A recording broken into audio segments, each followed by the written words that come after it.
그럼 그림 작가님하고 공동 작업을 한다는 거 자체가 잘 상상이 안 되잖아요. 어디까지가 글 작가가 하는 거고 어디까지가 그림 작가가 하는 걸까? 예를 들면 대사는 그러면 글 작가가 하는 걸까? 아니면 그림 작가가 하는 걸까? 그런 질문들을 해주신 스스로분들이 계셨었는데요. 그 협업은 어떤 방식으로 이루어지시나요? 다양한 방법들이 있을 텐데 제가 하는 방식으로 설명을 드릴게요. 일단 스토리는 기본적으로 다 글 작가가 담당을 하게 돼요. 아까 보니까 대사는 누가 쓰냐고 하시는데 대사도 모두 글 작가가 하게 되고요. 이제 작품 제목, 어떤 장르인지, 뭐 시기, 1956년 배경, 뭐 여름, 뭐 이런 서울 이런 식으로 잡고 로그라인, 주제 및 스토리 배경, 기획 의도, 등장인물, 시놉시스, 트리트먼트 이렇게 정리한 기획서를 만드는 게 글 작가의 첫 번째 임무예요. 아, 네. 여기서 잠깐 로그라인을 모르시는 분들도 계실 것 같은데요. 로그라인은 광고 같은 거 보시면 딱 눈에 들어오는 문구 같은 게 있잖아요. 카피 같은. 네, 카피라이트 같은 내 작품의 카피라이트라고 생각하시는 게 제일 편하겠어요. 한 줄로 강력하게 설명할 수 있는 내용이면 좋습니다. 그리고 이 기획서를 이제 들고 그림 작가를 구하게 되는데요.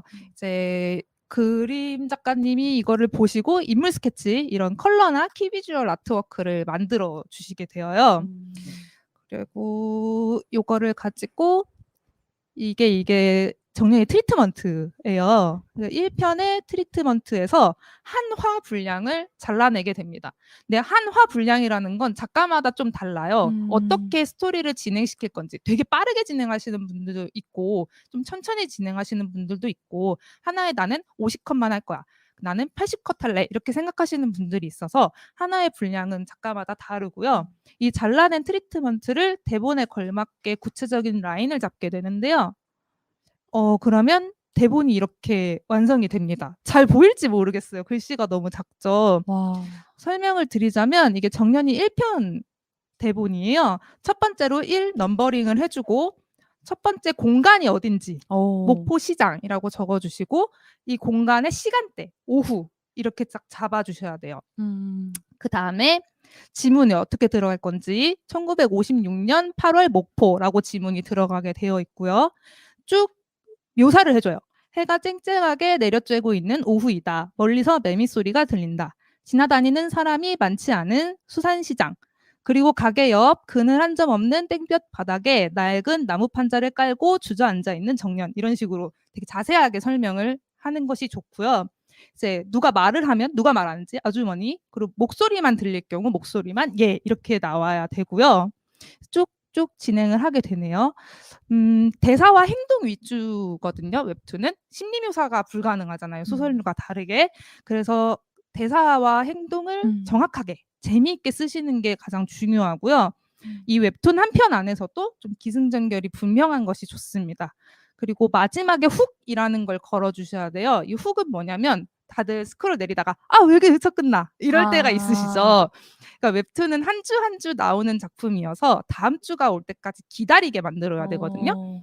그래야 다음 주에 또 와서 봐주시겠죠. 그러니까 여기서 1화에서는 이제 저거 너네 엄마 아니야? 라고 했을 때 정연이가 뭐야? 라고 되게 화가 난 부분에서 끊음으로써 훅을 걸어주게 되었죠. 쿠키를 결제하고 싶은 그 순간. 네네, 맞아요. 네, 맞아요. 그래서 이렇게 글대본을 쓰게 되면 이게 콘티, 정연이 1화 콘티입니다. 이게 지나다니는 사람들 있고 아까 지문으로 넣게 되는 것들, 매미 소리들 이렇게 있죠. 그래서 이렇게 작화까지 나오게 됩니다. 네, 쭉 있네요. 와, 저는 이렇게까지 디테일하게 글 작가님이 전달해 주시는지를 몰랐었어요. 근데 보여주신 그 대본을 보니까 뭐 이게 나무, 그러니까 생선을 놓는 그 판까지 뭔지도 굉장히 자세하게 나와져 있고, 그쵸? 저걸 보고 다시 정연이를 읽으니까 엄청 또 그게 와닿더라고요. 이런 글 작가님의 세계는 정말 무궁무진한 것 같습니다. 잠깐 질문 중에 그런 게 있었어요. 그림 작가님하고 작업하시다가 갈등이 생기신다거나, 예를 들어 나는 이렇게 표현하려고 하는데 그림 작가님 생각이 다르다거나 그런 경우가 있으셨나요? 충분히 있어요. 작업을 하다 보면은 충분히 있는데요. 그런데 큰 마찰이 없는 것이, 왜냐하면 처음 기획서를 가지고 협의를 할 때 모든 것을 조율하고 시작해요. 최대한 그때 조율을 많이 하고 회의도 많이 하고 대화를 많이 나눠 놓아야 '나는 이 작품에는 절대 여자들 노출이 심하지 않았으면 좋겠어요. 이거는 내가 이 작품을 하면서 정말 중요하게 생각하는 부분이에요.' 이렇게 얘기를 하고 시작을 하면 뒤에 가서도 마찰이 있는 경우가 많이 없고, 마찰이 있어도 쉽게 해소할 수 있습니다. 아. 그런 의상에 대한 부분도 사실 웹툰 정년이에 대해서 많이 이야기가 나오는데 네. 그런 의상이나 배경에 대한 구체적인 레퍼런스는 그림 작가가 찾으시나요? 아니면 글 작가가 찾으시나요? 보통 그림 작가님도 많이 찾아보시는데, 어쨌든 구체적으로 제시를 하는 사람은 글 작가이기 때문에 글 작가도 기본적으로 거기에 대한 지식이 다 있어야 하고요. 아까 뭐 나무 판자라고 제가 써 놨는데, 만약에 나무 판자라고 안 썼다라고 하면 물어봐요. "얘가 그럼 깔고 앉아 있는 게 뭐예요?" 라고 물어보시면 "이렇게 생긴 나무 판자입니다." 이렇게 찾아서 보내 드려야 돼요. 네. 어떻게 보면 더 웹툰이라는 장르이기 때문에 이걸 더 글 작가님이시더라도 굉장히 이미지적으로 그걸 상상하고 그걸 표현할 수 있는 능력이 있어야 되는 것 같아요. 네. 그리고 이야기 작가이다 보니까 어떻게 보면은 그림으로 표현하는 영역을 제외한 모든 부분을 다 장악하고 있어야 되는 게 아닌가라는 생각이 드네요. 콘티까지 글 작가가 쓰는 경우도 있나요? 아까 글 콘티라는 얘기가 나왔었던 것 같은데. 네. 콘티까지, 일단 글 콘티까지는 저는 작업을 하고 있고, 그림 콘티를 하시는 작가분들이 훨씬 많으신 걸로 알고 있어요. 네. 아, 그림 작가가 따로 있으셔도. 아니요, 아니요. 그러니까 글 작가가 그림 콘티까지 하는 아, 경우가 글 훨씬 그림을 다. 많습니다. 네. 그리고 그림 작가님은 이제 작화, 채색 부분을 담당하시는 경우가, 이렇게 나뉘는 경우가 훨씬 많고요. 저는 이제 아까 보여 드렸던 대본까지만 작업을 하고 있어요. 네. 이 영역도 굉장히 분화가 되고 있는 것 같아요. 그래서 '나는 그림을 잘 못 그려서 웹툰 작가가 안 될 것 같아.' 이렇게 생각하시기엔 너무 기회가 많아지고 있는 것 같습니다. 자기가 잘하는 게 뭐고 하고 싶은 이야기가 뭔지 집중해서 '웹툰으로 만들어 봐야지.'라는 용기를 북돋아 주시는 시간이 되고 있는 것 같아요. 개브리살 님이 "일주일 작업 루틴이 궁금합니다. 휴식 시간 같은 건 어떻게 가지시나요?" 라고 하셨네요. 아무래도 이게 호흡이 되게 빠르잖아요, 웹툰은. 네. 일단 저는 원래는 한 자리에 앉으면 한 10 시간, 12 시간 안 일어나는 사람이었는데, 그러면은 망가져요, 몸이. 잘 때 말고 네네. 일할 때 말씀하시는 네네. 거죠? 그러니까 집중하면 안 일어나는 편이었는데, 너무 나쁜 습관이고, 이런 습관을 갖고 계신다면 고치시는 게 좋고요. 허리가 고장 나요. 그래서 아프고 나서 후회하지 마시고 일찍 일어나야 되고요. 저는 중요합니다. 네, 하루에 6 시간씩 일을 하고 있고, 6 시간도 40분 일하고 20분 쉬고, 40분 일하고 20분 쉬는 패턴을 유지하고 있고요. 휴식 시간은 이제 오전에 운동을 갔다가 이제 오후에 일을 하고, 웬만하면 저녁에는 좀 쉬려고 노력을 합니다. 노력대로 인생이 돌아가진 않지만 어쨌든 맞아요. 노력을 합니다.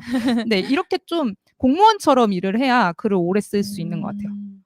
어떻게 보면 규칙적인 습관을 가져가는 거 막 이게 창의적인 일이라고 해서 막 영감을 받아서 막 몰아서 20 시간씩 하고 이런 게 아니라 꾸준히 하는 것이 중요하다는 말씀이셨던 것 같아요. 그러면은 뭔가 쉬실 때 그래도 좀 영감이라는 걸 찾아다니게 되잖아요, 사람이. 전시도 좀 보러 가게 되고 막 책도 보게 되고 좋아하시는 그런 취미 활동이나 영감을 받기 위해서 하시는 게 좀 있으실까요? 작가님 아프지 마시라고. 네. 네. 감사합니다. 운동 열심히 하고 계시대요. 네. 영감, 좀 좋은 작품들을 많이 보는 게 중요한 것 같아요. 다른 웹툰 작품들도 좀 챙겨서 보려고 하고, 막 친구들이 그 영화 너무 재밌대."라고 하면 영화도 찾아서 보러 가려고 하고, "드라마 재미있대."라고 하면 드라마 보고. 그러니까 좀 좋은 작품들을 보면 욕심이 생기잖아요. '나도 이렇게 재밌는 거 하고 싶다. 나도 이렇게 할 수 있는데.' 이런 욕심이 좀 생겨서 작품들을 많이 챙겨 보고요. 또 내 작품에 대한 이야기, 지금 내가 하고 있는 작품에 대한 얘기를, 저는 고맙게도 같이 일을 하는 그림 작가분이 계시니까 그분이랑 얘기를 좀 나눠요. 뭐 "이 부분에서 정년이가 너무 좋았어요." 라든지, 뭐 한 에피소드가 끝난 다음에는 같이 얘기를 쪼끔 나누거든요. "이 에피소드에서 누가 제일 마음에 들었었고, 모두 이렇게 성장하고 끝나는 게 너무 좋다."라는 이야기를 나눈다든지, 그러면 좀 작품에 대한 애착이 좀 더 생기겠죠? 네. 작품에 대해서 많이 본인 작품에 대해서 많이 이야기하기도 하고 다른 좋은 작품들을 많이 보기도 하는 것. 최근에 그럼 재밌게 보신 작품이 있으신가요? 최근에는 영화 그 삼진그룹 영어 토익반 아. 그 고화성이랑 이솜, 네네. 박혜수 배우가 나온 그 영화를 되게 재밌게 봤어요. 어. 고화성 씨가 맡은 배역이 최근에 나온 콘텐츠들에서 되게 보기 드문 굉장히 음. 정직하고 불의를 보면 못 참는 음. 캐릭터예요. 그런 인물들을 보면 좀 건강함을 느낄 수 있잖아요. 음. 그리고 그 친구가 하는 일을 응원하게 되고 그러면서 나도 되게 용기를 얻거든요. 그래서 음. 그런 점이 그 작품의 좋은 점이었어요. 확실히 작가님이 작품 보셔서 그런지 캐릭터를 분석하면서 이렇게 보시는 것 같은데 이야기를 만들고 싶은 스스로 분들도 작품 보실 때 이거 그냥 재밌다, 재미없다 뿐만 아니라 이 캐릭터가 이랬구나, 저랬구나 조금 더 고민하면서 보시면 좋을 것 같아요. 아까 남원 작가님하고 하나 더 질문을 드리고 싶었는데 제가 깜빡한 부분이 있었는데요. 공동 작업을 하시면서 정말 공동 작업하길 잘했다라고 느끼셨던 그런 좋았던 순간이 있으신가요? 저는 제가 이제 글로 쓴 게 그림으로 나오는 순간이 너무 좋아요. 네. 남들이 내 글을 읽고 '이런 장면을 생각해 줬구나. 이렇게 그리려고 느꼈구나. 내가 의도한 대로 잘 전달됐구나.'라는 거를 느낄 때 그리고 확인할 때 눈으로 확인할 때 그럴 때 너무 뿌듯하고 그 순간순간이 너무 짜릿해요. 네. 그래서 그림을 못 그리는 저로서는 공동 작업을 해야만 웹툰을 만들 수 있으니까 좀 매 순간이 좋습니다. 정말 그런 용기를 주신다는 게 되게 좋은 것 같아요. 그림을 못 그려도 웹툰 작가가 될 수 있다. 그리고 제가 사전에 이제 작가님하고 이야기 나누면서 들었던 이야기인데 작가님이 지금 웹툰 작가가 돼야지라고 하시고 나서 그림 작가를 찾으신 게 아니라 고등학교 때도 막 이렇게 소설을 쓰신다거나 글을 쓰실 때도 약간 그림 작가를 본능적으로 친구를 찾아서 같이 협업을 하시기도 하셨다고 들었었는데 그런 것이 어떻게 보면 작가님이 계속 글을 쓰게 만드는 원동력이 되기도 하는 것 같아요. 네. 제가 중고등학생 때는 만화를 되게 많이 봤어요. 순정 만화나 뭐 소년 만화 가리지 않고 엄청나게 많이 봤고 고등학생 때는 만화 동아리 활동도 했었는데 그 동아리에서 무조건 1 년에 한 번씩 이제 만화 회지를 내는 거예요. 근데 저는 그림을 못 그리는데 이 못 그린 그림으로 절대 회지를 내고 싶지 않은 거예요. 근데 그때 옆에 있던 친구가 원래도 제가 하는 얘기에 따라서 뭐 캐릭터를 그려준다든지 이야기를 그려준다든지 했던 때가 있어서 "그럼 너랑 나랑 같이 하자."라고 하고 그때는 제가 콘티 그림 콘티를 했는데 네 그림 콘티를 해서 그 친구가 그림으로 그려서 회지를 완성했던 기억이 있네요. 그게 아마 저의 첫 번째 협업 경험이었을 거고 그게 너무 재미있어서 아마 지금 여기까지 오지 않았나 생각합니다. 네. 그래서 꼭 이런 그림 뭔가 협업 이거를 '나중에 웹툰 작가가 돼서 해야지.'라기보다는 '지금 당장 옆에 있는 친구랑 조그맣게라도 작당을 해 봐야지. 우리 학교에 보내는 회지를 만들어 봐야지. 동아리를 만들어 봐야지.'라는 그런 의욕이 많이 드는 시간이 되면 좋겠어요. 저는 작가님이 해 주신 얘기 중에 그 고등학교 이야기가 제일 좋았었거든요. 그리고 혹시나 주변에 나는 글을 좋아하는데 그림을 좋아하는 친구가 없어. 아니면 '난 그림을 좋아하는데 글을 쓰는 걸 좋아하는 친구가 없어.'라고 느끼신다면 언제든지 스토리 스튜디오로 놀러 오셔서 그런 동료를 찾는 경험을 하셨으면 좋겠습니다. 제가 슬쩍 이제 채팅방을 보니까 어떻게 글 작가가 되는지 그 웹툰 작가로서의 작가가 되는 방법이라든지 그 길에 대한 질문이 많았던 것 같아서 바로 파트 3로 넘어가면서 질문들을 좀 대응을 하려고 해요. 저희가 지금 안 보고 있는 게 아닙니다, 여러분. 다 보고 있으니까 궁금한 게 있으시면 계속해서 남겨주세요. 자, 그래서 지금 저희가 웹툰 정연이 작품에 대한 이야기도 나눴고요. 그다음 작가님이 어떻게 작업하시는지도 이야기를 나눴습니다. 이제 다음은 모두가 궁금해하시는 웹툰을 쓰는 글 작가가 어떻게 되는지 그 글 작가에 대한 이야기를 나눠보도록 할게요. 일단 웹툰 글 작가에 대해서는 많이 알려지지 않은 것 같아요. 그 웹툰 글 작가의 일에 대해서 아까 살짝 설명을 해주셨는데 그 웹툰 글 작가의 일에 대해서 조금만 더 자세히 설명을 해주신다면 웹툰 작가 안에서 웹툰 글 작가의 일은 어떤 걸 담당하는 건지 궁금합니다. 이제 그림 작가님이 이야기를 이제 눈에 보이게 살을 붙여주고 이제 숨을 불어 넣어주신다면 글 작가는 이야기의 뼈대를 만드는 웹툰의 뼈대를 만드는 일을 한다고 생각하시면 될 것 같아요. 아까 보셨던 것처럼 등장인물부터 대사, 이야기 전체, 행동 하나하나까지 전부 글 작가가 담당해서 일을 하게 됩니다. 그러면은 그 글 작가로 데뷔하시게 된 뭔가 그런 계기라든지 그런 순간이 있었는지, 그리고 그 글 작가가 되시기까지의 과정이 또 궁금하신 친구들이 많은 것 같아요. 저는 원래 대학 와서는 계속 소설을 썼고요. 근데 소설을 쓰다 보니까 소위 말하는 순문학의 이야기가 제가 가진 이야기를 받아들일 수는 없는 것 같더라고요. 그래서 '다른 방법을 찾아야겠다.'라고 생각을 하고 외부 강의를 들었었는데, 그때 제가 대학생 1 학년 때부터 준비했던 이야기를 들고 갔었거든요. 근데 그걸 좀 좋게 봐 주신 분이 계셔서 되게 "이걸 웹툰으로 만들어 보지 않겠느냐?"라고 먼저 제안을 주셔 가지고 좀 운 좋게 작업을 시작하게 됐던 것 같아요. 또 어떤 노력을 했는지 물어봐 주셨는데, 제가 계속 소설을 쓰던 사람이어서 웹툰 작업을 할 때 가장 걸림돌이 되는 것이 무엇이었냐면, 아까 말씀드렸던 것처럼 웹툰은 대사와 행동으로 모든 것을 전달해야 하는 장르예요. 그러니까 소설에서는 그냥 이 인물이 어떤 생각을 하고 있는지를 좀 묘사하면 끝나는 일인데, 이 인물의 행동, 어떻게 앉아 있는지, 어떤 눈빛으로 무엇을 보고 있는지, 이런 것들이 되게 중요해지는 거죠. 그러다 보니까 처음에는 시행착오도 많았고 어떻게 고쳐야 될까 고민을 많이 했어요. 그러다 보니까 대사와 행동이 많은 장르들을 찾게 됐는데, 드라마와 영화 대본을 좀 많이 참고를 하게 됐습니다. 그런 작품들도 많이 보았고요. 그리고 한 컷 한 컷 좀 압축적으로 이야기를 전달해야 하잖아요, 웹툰이. 여러분들이 다 빠르게 보시는데 그 빠르게 보실 수 있는 게 한 컷당 압축적으로 이야기를 전달하고 있기 때문이거든요. 이렇게 이야기를 잘 정리하는 능력은 좀 앞선 웹툰 작품들, 좋은 작품들을 보면서 공부를 했습니다. 이게 소설하고 웹툰이 다르다는 것을 크게 생각은 못 했었는데, 그렇게 설명을 해 주시니까 만드는 창작자로서 웹툰을 바라볼 때 조금 더 대사나 행동을 신경 써야 되겠다. 그걸 좀 더 구체적으로 생각해 봐야겠다라는 시사점이 있었던 것 같아요. 그리고 드라마나 영화 대본을 많이 보셨다고 했는데, 제가 그래서 오늘 오기 전에 네이버랑 구글에 이제 뭐 드라마 대본, 영화 대본 이런 걸 쳐 보니까 꽤 많은 정보들이 나오더라고요. 그래서 '웹툰 작가가 돼 보고 싶다.'라는 마음이 조금이라도 생기신 분들은 그런 대본을 보시면서 읽으시면서 나라면 이 이야기를 한번 상상해 보시면서 '나라면 이걸 어떻게 썼을까?'를 좀 생각해 보시면 좋을 것 같다는 생각이 드네요. 네.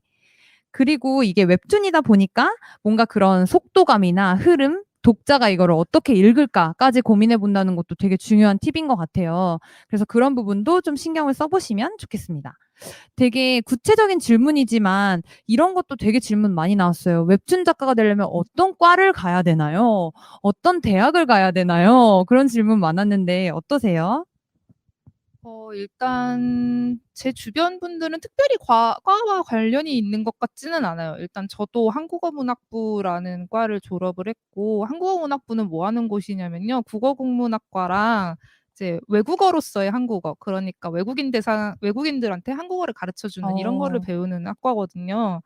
그래서 저도 한국문학부를 졸업했고 정말 다양한 과의 분들이 웹툰계에서 좀 일을 하고 있어요. 왜냐하면 웹툰은 베스트 도전 같은 게시판이나 본인의 SNS 계정을 통해서도 작업을 할 수 있는 작품이잖아요. 그러니까 뭐 다드래기 만화라든지 맞아요. 수신지 작가님, 맞아요. 인스타를 통해서 작업을 하셨던 수신지 음. 작가님도 있죠.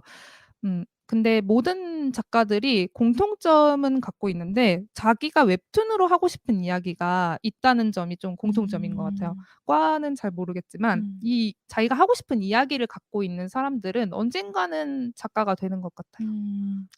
저는 그 말씀이 너무 좋았어요. 그러니까 이게 뭐 어떤 과를 가야 되고 어떤 대학을 가야 되고 이런 것보다 자기가 하고 싶은 이야기가 있으면 작가가 될 수 있다라는 이야기를 해 주셨는데, 그건 웹툰 작가가 되든 아니면 다른 작가가 되든 모두에게 너무너무 중요한 이야기인 것 같습니다. 지금 그림을 못 그리는데 웹툰 작가가 너무 되고 싶으면 글 작가가 될 수 있을까요? 라는 질문을 해주셨어요. 안 그래도 그 질문을 해주신 분들 정말 많았는데, 만약에 그림을 못 그려도 글 작가가 될 수 있다면, 글 작가로서 잘하는 게 있어야 될 거 아니에요? 그럼 글 작가에게 가장 중요한 자질은 뭘까요? 일단 저 진짜 그림 꽝이고요. 여기 보여드리고 있는 싶네요. 네, 네. 정말 제가 갖고 올까라고 생각을 한번 할 정도로 제가 사주를 친구한테 배웠는데 웹툰을 하다 보니까 그림을 잘 그리는 친구들이 많아요. 그래서 그 친구들한테 나 좀 가르쳐 줘라고 해서 기초 사주를 했는데 사주하고 그만뒀어요. 그래서 제 아이패드는 지금 먼지가 쌓여가고 있는데요. 기부를 해주시면. 네, 어쨌든 그림은 정말 꽝이에요. 근데 저는 글 작가를 하고 있죠. 근데 웹툰 글 작가라면 이제 좀 자기 손만이 아니라 남의 손, 다른 사람의 손을 빌려서 작품이 탄생한 순간을 좀 기뻐할 줄 알면, 네, 그걸 즐길 줄 알면 되는 것 같아요. 협업을 싫어하시는 분들 되게 많아요. 글 그림을 같이 하고 싶어 하는 작가들이 아무래도 더 많겠죠. 나만의 작품, 내 작품을 하고 싶다라고 생각하시는 분들. 그러면 이제 소설이나 자신이 글 그림을 다하는 웹툰 작품을 하시는 분들 하시면 되는 건데, 글 작가, 그림 작가를 하고 싶다라고 생각하신다면 다른 사람과 협업해서 결과물을 내는 것 자체에 즐거움을 느끼시면 오래오래 하실 수 있으실 거예요. 그런 협업하는 경험이 사실 평소에 많이 있을 수가 없어가지고 막연한 두려움이 있곤 하는데, 아까 고등학교 때 이야기해 주셨던 것처럼 되게 작은 일이지만 한번 협업해서 해보는 경험을 해보시면 더 나도 이걸 해볼 수 있겠다라는 자신감을 얻으실 수 있을 것 같다는 생각이 드네요. 네. 그러면은 좀 질문이 나왔던 것들도 한번 볼게요. 네. 승현님께서 글 작가 해보고 싶어진다고. 네이버에서 일하시는 건지 프리랜서로 일하시는 건지 구체적인 질문 주셨습니다. 보통 웹툰 작가님들은 거의 프리랜서로 계약을 해서 작업을 하고 계세요. 네이버라는 회사의 전속 작가로 계약을 하시는 분들도 계시긴 할 텐데 저는 프리랜서로 하고 있습니다. 네. 프리랜서로 일하고 계시다고 하고, 이런 것들이 또 꼭 정해져 있는 것 같진 않네요. 아까 규리님의 질문을 일부 답변해 드린 것 같은데, 그러면 뭐 특정한 과다 이런 게 아니더라도 대학을 가는 것 자체가 과연 나에게 주는 의미가 있을까라는 질문일 수도 있을 것 같거든요. 예를 들면 난 고등학교 때부터 그러면 그냥 그림 그리고 웹툰 글 쓰고 웹툰 작가 시작하면 되는 거 아닐까요? 라는 생각을 하시는 분도 있을 것 같은데, 이건 누군가 인생을 좌지우지하는 것이기 때문에 정답은 아니지만, 작가님께서 조금 더 살아보셨으니까 돌이켜본다면 어떻게 이야기해 주실 수 있을지. 제가 대학에 와서 많이 느꼈던 것은요. 결국에 본인이 원하는 것이 없으면, 대학 안에서 원하는 것이 없으면 다른 과로 가거나 그만두는 경우들이 되게 많더라고요. 생각보다 자퇴율이 높아요, 대학이. 그러니까 내가 하고 싶은 것이 있으시면 대학을 가는 게 좋을 것 같아요. 그러니까 글이든 그림이든 내가 이 대학, 이 과를 통해서 배우고 싶은 것이 있다라고 생각하시면 대학을 가셔야죠. 네, 만화 창작을 내가 좀 더 배우고 싶어. 나는 교수님이랑 친구들이랑 좀 더 공부하고 싶어. 라는 생각이 있으시면 대학을 가셔야 되겠고, 아니야, 난 지금도 충분히 잘할 수 있을 것 같아. 라고 생각을 하시면 그렇게 작업을 하시면 될 것 같아요. 고등학교를 나오셔서 작업하시는 웹툰 작가님들도 계신 걸로 알고 있거든요. 맞아요. 네. 대학 진학은 무엇보다도 본인이 무엇을 공부하고 싶은지가 좀 중요해 보입니다. 그러면 이 시점에서 궁금해지는 것이, 작가님은 왜 한국어 문학부에 가셨을까? 그리고 네. 그 한국어 문학부에서 배운 경험이 혹시 지금까지 도움이 된 것이 있었을까가 궁금해지네요. 일단 한국어 문학부에서 한국 문학사에 대한 책을 읽었기 때문에 정연이의 여성국극이라는 소재를 발굴할 수 있었던 네. 거고요. 국문학과를 한국어 문학부에 들어갔던 것은 사실 제가 나온 학교에 스토리텔링이라는 과가 따로 있어요. 네. 그래서 그걸 공부하고 싶어서. 근데 스토리텔링이라는 과로 입학을 할 수는 없거든요. 그러니까 제도가 약간 이상해 가지고 그거를 입학을 할 수는 없는데, 그럼 '스토리텔링을 연계 전공으로 공부를 해야겠다.'라는 생각이 들어서 한국어 문학부에 진학을 하여서 스토리텔링을 복수 전공한 형태이고요. 과에서 많은 것들을 배웠지만 학교를 다니면서 배운 것 중 가장 좋은 건 역시 좋은 사람들과 만나서 함께 커리큘럼을 짜고 스터디 그룹을 운영하는 방법을 가장 재미있게 공부한 것 같아요. 그 점이 저는 졸업을 하면서도 내가 대학 와서 배운 것들 많은 것들이 있지만 사람을 모아서 같이 공부하고 결과물을 만들어내는 경험, 이것이 가장 나한테 큰 재산이 되었다라고 생각하거든요. 네네네. 관심사가 맞는 사람들을 찾기에 이 과가 혹은 더 넓혀서 이 학교가 좋은지를 생각해 보시는 것도 되게 좋을 것 같고요. 또 그 대학을 바라볼 때 과만 보시는 게 아니라 그 대학이 나한테 줄 수 있는 여러 가지를 더 펼쳐서 보시는 게 굉장히 중요할 것 같네요. 네, 아까 전에 그림 작가님과 함께 일하게 된 계기는 친구라고 하십니다. 네, 친구시고요. 그래서 저희끼리 친구를 많이 사귀면 좋겠다라는 이야기 나눴어요. 전체적으로 글을 쓰고 이것을 웹툰으로 옮길 때 가장 보여주고 싶으신 부분이 있다면 무엇인지 궁금해요. 네. 이 이야기는 어떻게 질문을 좀 해석해 보면 좋을까요? 예를 들면 그 글을 쓴다고 했을 때 이 캐릭터를 생생하게 느꼈으면 좋겠어. 아니면 내가 설정한 배경을 아니면 캐릭터에 공감했으면 좋겠어. 아니면 이 배경을 잘 이해했으면 좋겠어. 아니면 내가 전체적으로 전달하려고 하는 이야기의 메시지를 잘 가져가셨으면 좋겠어. 뭔가 글을 웹툰으로 옮길 때도 다양한 의도가 있을 것 같은데 작가님께서는 어떤 부분에 가장 중점을 두시는지. 고민이 많이 드는데요. 왜냐하면 이야기를 전개하면서 항상 보여주고 싶은 것들은 다르거든요. 예를 들어서 맨 첫 부분에는 여성국극이 무엇인지 설명하는 게 가장 중요했어요. 그래서 여성국극을 어떻게 하면 가장 효과적으로 전달할 수 있을까를 고민을 해서 설명하는 파트가 하나 들어갔고요. 또 뭐 도행이에 관한 이야기를 할 때는 이 친구가 느끼는 감정에 집중을 해야 했기 때문에 웹툰은 아까 말씀드렸던 것처럼 심리 묘사가 불가능하니까 대사를 가장 신경을 썼고 표정 같은 것도 엄청 신경을 써서 묘사를 했었거든요. 그래서 작업을 하면서 가장 보여주고 싶은 것들은 계속해서 변하는 것 같아요. 그런데 아무래도 가장 보여주고 싶은 거를 하나 고르라고 한다면 이 이야기를 온전히 전달하는 거겠죠? 네. 내가 무슨 얘기를 하고 싶어 하는지를 전달하는 것 같습니다. 네. 그 온전히 전달하기 위해서 이야기의 흐름을 기승전결로 계속 생각해 보고 그 기승전결을 한쪽으로도 썼다가 트리트먼트라고 하는 10쪽짜리로도 썼다가 또 그 안에 들어가는 캐릭터들을 다 구체적으로 고민하고 이런 일련의 작업들이 다 결국은 내가 하고자 하는 이야기를 읽는 사람, 보는 사람한테 잘 전달할 수 있는가를 이제 생각하시기 위해서 했던 작업이라는 생각이 드네요.